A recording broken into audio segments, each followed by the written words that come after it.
लोकसभा चुनाव में भाजपा प्रत्याशी लल्लू सिंह को सपा के अवधेश प्रसाद ने 54,000 से ज्यादा वोटों से हराया था। अवधेश प्रसाद को 5,54,289 जबकि लल्लू सिंह को 4,99,722 वोट मिले थे। हार जीत का अंतर 54,567 वोटों का था। ये कुछ ऐसे आंकड़े हैं जो लोकसभा चुनाव 2024 में पूरी बीजेपी या यूं कहें कि एनडीए गठबंधन को हिला देने के लिए काफी थे। अब विधानसभा उपचुनाव सिर पर है। अयोध्या योगी की राडार पर और खास तौर पर मिल्कीपुर विधानसभा सीट एनडीए के निशाने पर। जिम्मेदारी योगी के हाथ में है और मास्टर प्लान अपने तरीके से बनाने में माहिर योगी को ये जिम्मेदारी सौंपी गई है। लेकिन इन सब के बीच योगी को हैरान और परेशान कर देने वाली खबर ये है कि इंडिया गठबंधन भी मजबूती की तरफ आगे बढ़ रहा है। शतरंज की बिसात पर सभी मोहरों को अपने अपने तरीके से सेट किया जा रहा है। लेकिन अयोध्या में होने वाले विधानसभा उपचुनाव में जीत बीजेपी की होगी या इंडिया गठबंधन के प्रत्याशी की, ये सब कुछ आज की इस रिपोर्ट में हम आपको दिखाएंगे भी और बताएंगे भी।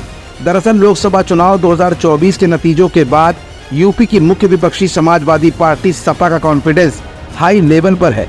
बड़ा उलटफेर करते हुए सपा यूपी के लोकसभा चुनाव के बाद देश की तीसरी सबसे बड़ी पार्टी बन गई है। वहीं अब यूपी में जल्द ही विधानसभा उपचुनाव 10 सीटों पर होने हैं। इसके लिए सत्ताधारी भारतीय जनता पार्टी भाजपा से लेकर सपा और फिर बसपा ने भी अपनी कमर कस दी है।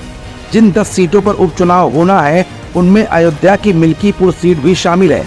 इस बीच मिल्कीपुर विधानसभा सीट के कुछ दावेदारों समेत पदाधिकारियों ने सीएम योगी के साथ मुलाकात की। सभी पदाधिकारियों ने सीएम के सामने अपनी अपनी बातें रखी हैं। ये भी बात सामने आ रही है कि पदाधिकारियों का कहना है कि मिल्कीपुर की सीट धोखे से सपा ने जीत ली थी, लेकिन इस बार सभी झूठ साफ हो जाएंगे। पार्टी पूरी तैयारी के साथ उपचुनाव में उतरेगी और हम अपनी रणनीति बनाते हुए मिल्कीपुर सीट को जीतने जा रहे हैं। प्रत्याशी के चयन को लेकर पदाधिकारियों ने कहा कि मुख्यमंत्री योगी आदित्यनाथ की मौजूदगी में क्षेत्र के मुद्दों को सामने रखा जाएगा और प्रत्याशी का चयन निष्पक्ष तरीके से ही होगा। गौरतलब है कि 2022 के यूपी विधानसभा चुनाव में सपा के अवधेश प्रसाद ने मिल्कीपुर सीट से जीत हासिल की थी। इसके बाद 2024 के लोकसभा चुनाव में सपा चीफ अखिलेश यादव ने अवधेश प्रसाद को फैजाबाद लोकसभा सीट से मैदान में उतारा था और चुनाव में अवधेश प्रसाद ने जो प्रदर्शन किया उसकी किसी को उम्मीद ही नहीं थी। उन्होंने चुनाव में भाजपा के लल्लू सिंह को मात दी थी, जिन्होंने अपनी जड़ें वर्षों से बिछा रखी थी। फैजाबाद से चुनाव जीतने के बाद अवधेश प्रसाद ने यूपी विधानसभा से इस्तीफा दे दिया है और सांसद पद की शपथ ली थी। इसीलिए अब मिल्कीपुर विधानसभा सीट पर उपचुनाव होने हैं।